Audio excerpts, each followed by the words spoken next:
স্বাগতম ভিজন প্ৰাগনুষ্ঠানলৈ আপোনাক জনাইছো আদৰণি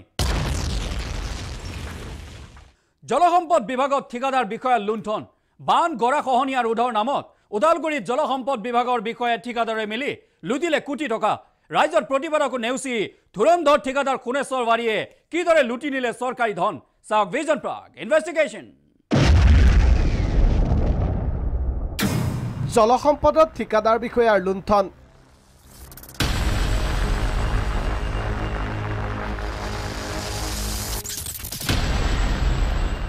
বানপানীৰ দৰে এটা জ্বলন্ত সমস্যাক আওকাণ কৰি কেৱল জোৰা তাপলি মাৰি চলি থকা ৰাজ্য চৰকাৰৰ জলসম্পদ বিভাগত ব্যাপক লুণ্ঠন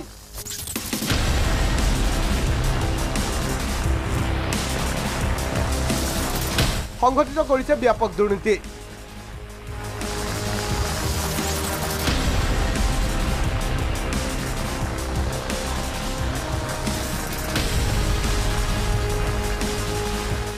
বান নিয়ন্ত্ৰণৰ নামত একাংশ বচা বচা দুৰ্নীতিগ্ৰস্ত ঠিকাদাৰৰ জৰিয়তে জলসম্পদ বিভাগৰ মুখ্য অভিযন্তাৰ পৰা কাৰ্যবাহী অভিযন্তাই এই সকলোৱে মিলি কেৱল সংঘটিত কৰিছে দুৰ্নীতি বান গৰাখহনীয়া ৰোধৰ নামত ওদালগুৰি জিলাত সংঘটিত হৈছে পৰ্বতখন দুৰ্নীতি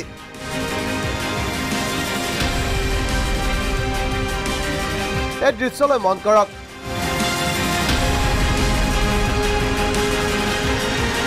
ওদালগুৰি জিলাৰ ওৰাঙৰ ধূপগুৰি গাঁৱৰ ৫ নৈ নদীৰ সুৰক্ষাৰ বাবে ৰাজ্য চৰকাৰৰ জলসম্পদ বিভাগে আবণ্টন দিছিল ২,৭৫,২৪,০০০ টকা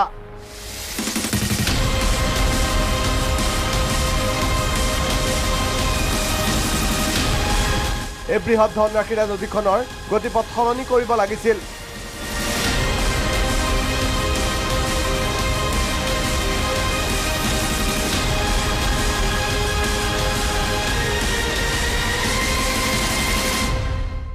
কিন্তু এইজন ধুৰন্ধৰ ঠিকাদাৰ খুনেশ্বৰ বাৰীয়ে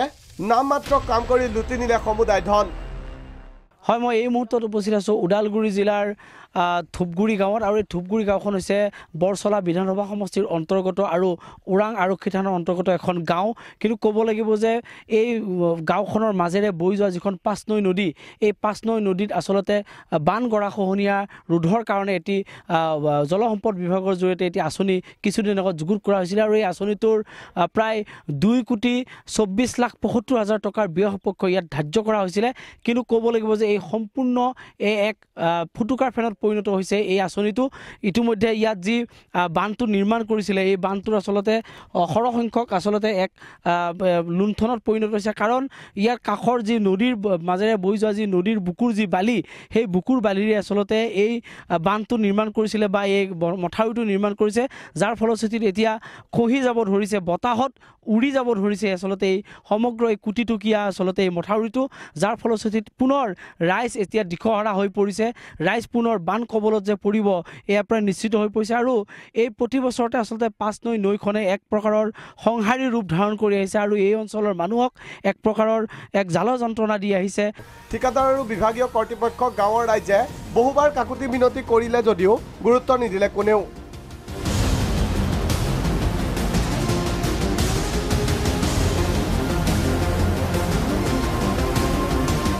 যাৰ বাবে ৰাইজৰ ক্ষোভ আমাৰ এই নদীখন ৫ নৈ নদী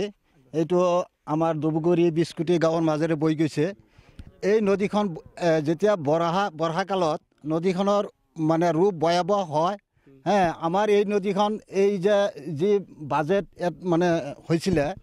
এইখন বাজেট আমাৰ এই নদীৰ কমচে কম আৰু অলপ মানে পূবফালে আছিল সেইফালে নতুনকৈ নদী খান্দি মানে এই মাথাউৰি বনাব কথা আছিল কিন্তু মানে আমাৰ এই নদীখন যে বৰ্তমান যি নদী হৈ আছে বৈ আছে এই নদীখন মানে বাৰিষাত মানে যোৱা বছৰ বাৰিষাত মানে ডাঙৰ পানী আহি এইফালে ওলাই গৈছে সেই বুলিয়ে মানে আমাৰ এই ঠিকাদাৰ বা মহৰী মানে এই কণ্ট্ৰেক্টাৰ ইঞ্জিনিয়াৰ আহি মানে আমাক মানে তেতিয়া তেনেকুৱা বুজাইছিল যে আমি এই নদী মানে হৈ যোৱা জায়গা দিয়ে নদী বনাই দিম কিন্তু ইয়াত আমাৰ খৰচ কম হ'ব সেই খৰচেৰে আমি আমাৰ ইয়াত জিও বস্তা আনি বস্তাৰে বান্ধিব আৰু পাৰ্কো বান্ধিব কিন্তু এইবিলাক আমাক এইবিলাক মানে কৈ মানে তেতিয়া বুজাইছিলে কাৰণ আমিও বুজ লৈছিলোঁ যে আমাৰ এইখিনি হ'লে আমাৰ মাথাউৰিটো ডাঠ হ'ব এতিয়া আমাৰ ভাল হ'ব কিন্তু আমাৰ যি কৈছিলে সেইবিলাক সকলো সম্পূৰ্ণ মিছা ইফালে ঠিকাদাৰ সোণেশ্বৰ বাৰীৰ পৰা ধন লৈ সকলো দুৰ্নীতি দেখিও মৌন হৈ আছে এইজন কাৰ্যবাহী অভিযন্তা অজয় কুমাৰ বসুমতাৰী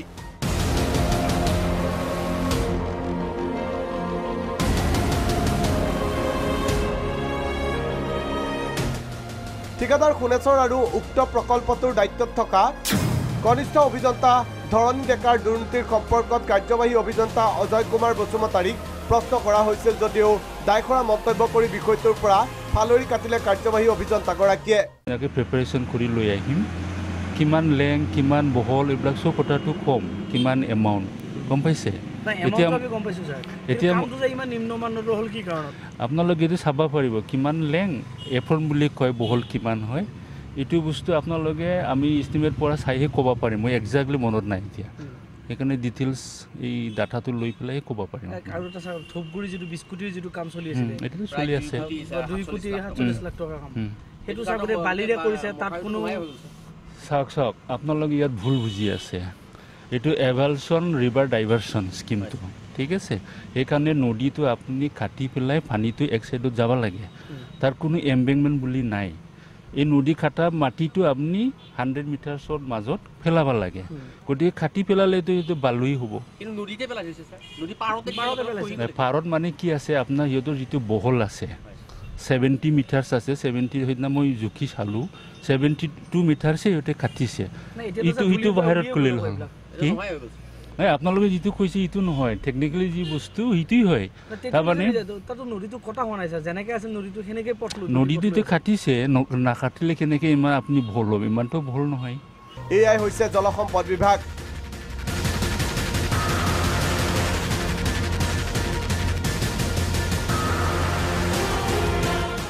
ৰাইজৰ জীৱনক লৈ হেতালি খেলা এইসকলৰ বিৰুদ্ধে চৰকাৰে গ্ৰহণ নকৰে কোনো শাস্তিমূলক ব্যৱস্থা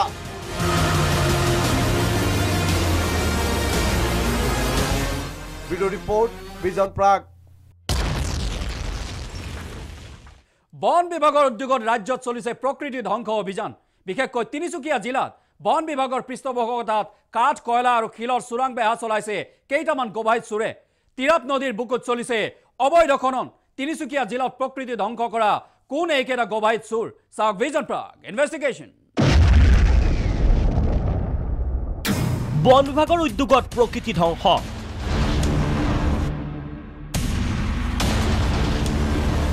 ৰাজ্য চৰকাৰৰ বন বিভাগৰ একাংশ বিষয়া কৰ্মচাৰীৰ পৃষ্ঠপোষকতাত বন ধ্বংসৰ অঘোষিত প্ৰতিযোগিতা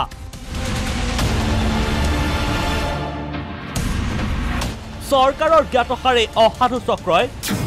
কাঠ কয়লা আৰু শিলৰ চোৰাং বেহা অব্যাহত ৰাখিছে উজনি অসমত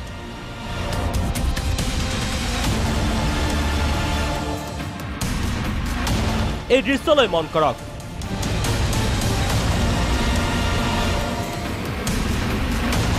তিনিচুকীয়া জিলাৰ জাগুন অঞ্চলৰ তিৰাপ নদীৰ বুকুত অবৈধভাৱে শিল আৰু বালিৰ অবৈধ কুৱেৰী স্থাপন কৰি নিত জেচিবিৰ সহায়ত ডাম্পাৰে কঢ়িয়াই নিছে শিল বালি এই অবৈধ খননৰ ফলত তিৰাপ নদীৰ কাষৰীয়া অঞ্চললৈ কঢ়িয়াইছে চৰম ভাবুকি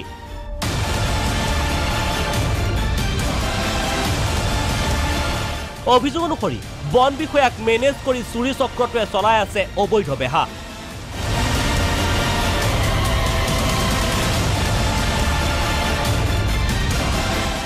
জাগুনৰ প্ৰকৃতি ধ্বংস কৰাৰ চুৰকেইটা হ'ল জনৈক লাহন ফুকন চেতিয়া আৰু বৰা ডিগবৈ বন সংমণ্ডলৰ অন্তৰ্গত জাগুন ৰেঞ্জৰ অঞ্চলত আজি কিছু বছৰৰ পৰা ব্যাপক মাত্ৰাত অবাধ গতিত চলি আছে হিল মাফিয়াগিৰি চলি আছে তাত ব্যাপকভাৱে অবাধ গতিত হিলৰ কাৰবাৰ চলি আছে অৰণ্যৰ ভিতৰত হিল খন্দা হৈছে আৰু তাতে কেইবাটাও হিল ভঙা ফেক্টৰী তাৰ ওপৰত ভিত্তি কৰি আছে আৰু এই হিল ভঙা ফেক্টৰীবিলাক আৰু হিলৰ কুৱেৰী তেওঁলোকৰ যিখিনি আইনগত দিশখিনি আমি চাইছোঁ অনুমতিবিহীনভাৱে অৰণ্যৰ ভিতৰত শিলৰ কোৱাৰি চলি আছে আৰু যিখিনি নীতি বহিৰ্ভূতভাৱে তাতে ৰাষ্ট্ৰীয় পথৰ কিনাৰত তাতে শিলৰ ফেক্টৰীবিলাক নদীৰ কিনাৰত শিলৰ ফেক্টৰীবিলাক বহি আছে আৰু তাৰ পৰা টিংকুপানী অৰণ্যখন এই শিল ব্যৱসায়ে কমপ্লিটলি শেষ কৰিবলৈ গৈ আছে বৃহত্তৰ অঞ্চল ইতিমধ্যে শেষ হৈছে আৰু তাত আমি কেইবাবাৰো তাত বন বিভাগক আমি নিবেদন কৰিছোঁ ইয়াত স্মাৰকপত্ৰ দাখিল কৰিছোঁ ইয়াৰ ওপৰত কাৰ্যব্যৱস্থা ল'বৰ কাৰণে এতিয়ালৈকে চৰকাৰে কোনো ধৰণৰ কাৰ্যব্যৱস্থা লোৱা নাই তাত আমি আৰক্ষীৰ ওচৰত আমি FIR দাখিল কৰিছোঁ এইবিলাকৰো কোনো পঞ্জীয়ন হোৱা নাই আৰু নামফাইৰ যিখন অৰণ্য তাৰ ওচৰতে থকা জাগুনৰ পৰা খাৰচাংফাললৈ যোৱা যিখন নামফাই অৰণ্য সেই নামফাই সংৰক্ষিত অৰণ্যখন তাতে আজি প্ৰায় এক বছৰৰ ভিতৰত সম্পূৰ্ণৰূপে শেষ হৈ গৈছে আনহাতে ডিগবৈ বন সংমণ্ডলৰ অধীনৰ জাগুন আঞ্চলিক বন বিভাগৰ অন্তৰ্গত টিংকুপানী সংৰক্ষিত বনাঞ্চলতো চলিছে অবৈধ শিল খনন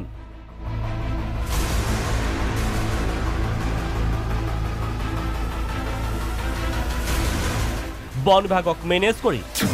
ৱাৰা খাণ্ডু বস্তি মুংকাম বস্তিত চলা অবৈধ খননৰ বাবে টিংকুপানী সংৰক্ষিত বনাঞ্চলৰ জীৱ জন্তুৰ প্ৰতিও আহিছে চৰম ভাবুকি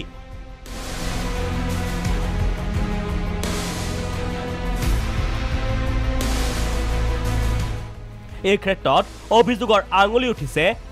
ৰেঞ্জাৰ পদুম বৰপাত্ৰ গোহাঁইৰ বিৰুদ্ধে কয়লা হিল কাঠ যে গৈ থাকে ডিগবৈ অঞ্চলৰ পৰা ডিগবৈ ডিভিজনৰ ভিতৰৰ পৰা এই গোটেইবিলাকত চৰকাৰৰ কৰবাত নহয় কৰবাত পৰীক্ষাভাৱে চৰকাৰৰ ইয়াতে সমৰ্থন আছে নহলে কিয় চৰকাৰে এইবিলাক বন্ধ নকৰে এইবিলাকৰ পৰা চৰকাৰে কোনো ধৰণৰ ৰেভিনিউ কালেকশ্যন কৰিব পৰা নাই কয়লাৰ পৰা চোৰাং কয়লাৰ পৰা শ ট্ৰাক গৈ থাকে যদি কোনোবা সংগঠন বা কোনোবা সাংবাদিকে সেইবিলাক ধৰে পুলিচক দেখাই দিয়ে তাৰপিছত বন বিভাগক দি দিয়ে তেতিয়া মাত্ৰ GST CGST গৈ তাৰ পৰা মাত্ৰ সেইবিলাক সামান্যতম তেওঁলোকে টেক্স লয় টেক্স লোৱাৰ বাদে গাড়ীখন এৰি দিয়া হয় কিন্তু কোনো আজিলৈকে আমি ৰেকৰ্ড পোৱা নাই যে কোনো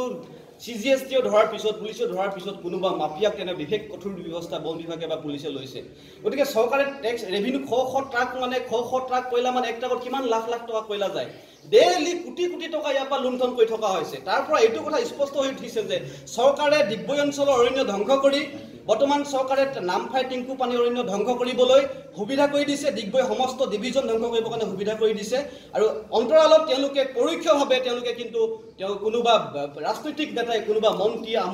আমোলা কোনোবা বিধায়কে নিশ্চয় তাত পৰোক্ষভাৱে তেওঁলোকে সেই চোৰাং কাৰবাৰৰ পৰা ধন তেওঁলোকে লাভ কৰে এই কথাটো প্ৰায় স্পষ্ট হৈ উঠিছে প্ৰশ্ন উঠিছে স্বয়ং বন বিভাগৰ পৃষ্ঠপোষকতাতে যদি ৰাজ্যত বন ধ্বংস চলে তেনেহলে প্ৰকৃতি সুৰক্ষাৰ দায়িত্ব ল'ব কোনে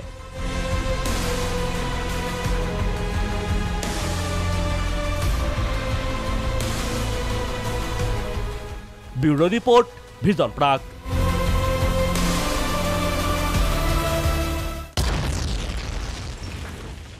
মধ্যপ্ৰাচ্যৰ পৰা অসমলৈ সৰবৰাহ হৈছে কলা ধন হাৱালাৰ জৰিয়তে বাহিৰৰ একাংশ প্ৰতিষ্ঠানে অসমৰ এটা বিশেষ সম্প্ৰদায়ৰ লোকলৈ প্ৰেৰণ কৰিছে লাখে লাখে টকা অতি শেহতীয়াভাৱে আৰক্ষীৰ তদন্তত পোহৰলৈ আহিছে বিস্ফোৰক তথ্য কোনে কি স্বাৰ্থত হাৱালাৰ জৰিয়তে অসমলৈ প্ৰেৰণ কৰিছে লক্ষ লক্ষ টকা চাওক ভিজন প্ৰাগ পোষ্টমৰ্টেম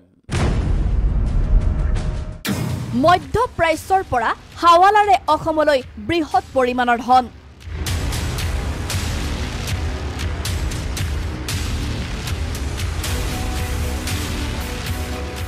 আৰবকে ধৰি মধ্যপ্ৰাচ্যৰ কেইবাখনো দেশৰ পৰা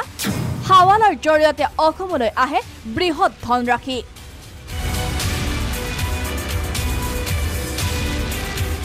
নিয়মিতভাৱে অসমলৈ ধন সৰবৰাহৰ লগত জড়িত হৈ আছে সংশ্লিষ্ট দেশসমূহৰ কেতবোৰ সন্দেহজনক সংস্থা কৰফাকি আৰু বৃহৎ ধনৰ উচ্চ গাপ দিয়াৰ উদ্যোগ হাৱালাৰ জৰিয়তে উক্ত সংস্থাসমূহে অসমৰ একাংশ লোকলৈ ধন প্ৰেৰণ কৰি আহিছে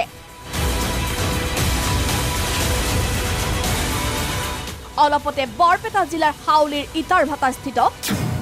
জামিয়া ইছলামিয়া সালাফিয়া আৰবী কলেজৰ অধ্যক্ষ নুৰুল ইছলাম নাভিকক হাৱালা কাণ্ডত জড়িত থকাৰ অভিযোগত গ্ৰেপ্তাৰ কৰা হয় নুৰুল ইছলাম है जिसको पकड़ा गया है उसको हम लोग गुवाहाटी लेके जाएंगे उसको FCRA का जो क्या वायोलेशन है उसको इंट्रोगेट करेंगे अभी तो 8,45,000 है এইজন নুৰুল ইছলাম নাভিকক গ্ৰেপ্তাৰ কৰাৰ পিছতে ইউডিএ এই ক্ষেত্ৰত লাভ কৰিছে বহুবোৰ বিস্ফোৰক তথ্য পোহৰলৈ অহা তথ্য অনুসৰি কেৱল নাগভিয়ে নহয় গুৱাহাটীৰ কেইবাজনো ব্যৱসায়ীলৈ আহে বিদেশী ধন গুৱাহাটীৰ আঠগাঁৱৰ চাৰাফ গ্লাছ এজেন্সিৰ মালিক অৰুণ চাৰাফসহ কেইবাজনলৈ কুৱেইটৰ এটা সংস্থাই হাৱালাৰ জৰিয়তে ধন প্ৰেৰণ কৰে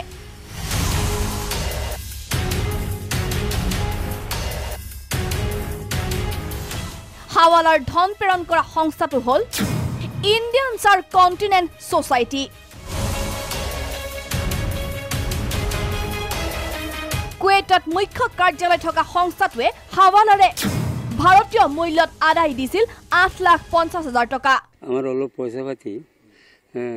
বাহিৰেৰ পৰা আহিছিল কুইদেৰ পৰা এই বড় বড় শেড আছে সেই শেড সকলে মানে পঠাইছে গরিব মানুষের কাৰণে টিউবৱেল আবদাৰ কৰেছিল সেইটো আমি কিতাবৰ কাৰণে দৰখাস্ত কৰিছিল কিতাবৰ ৰমজান মাহৰ যে ইফতাৰি কৰে সেই ইফতাৰিৰ কাৰণে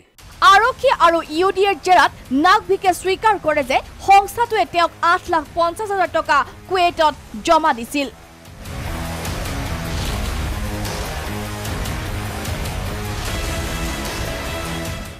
যিহেতু হাৱালা এক লেনদেনৰ ব্যৱসায় সেয়েহে চাৰাফ গ্লাছ হাউচৰ লগত জড়িত হাৱালা চক্ৰটোৱে নাগভিকক আদায় দিছিল 8,45,000 টকা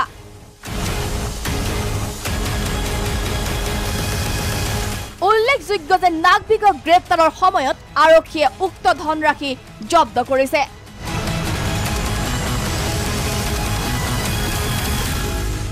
ঘটনা সন্দৰ্ভত অব্যাহত আছে তদন্ত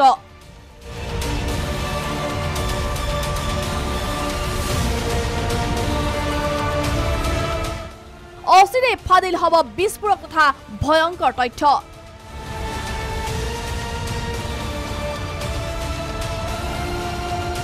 ব্যুৰো ৰিপৰ্ট ভিজন প্ৰাগ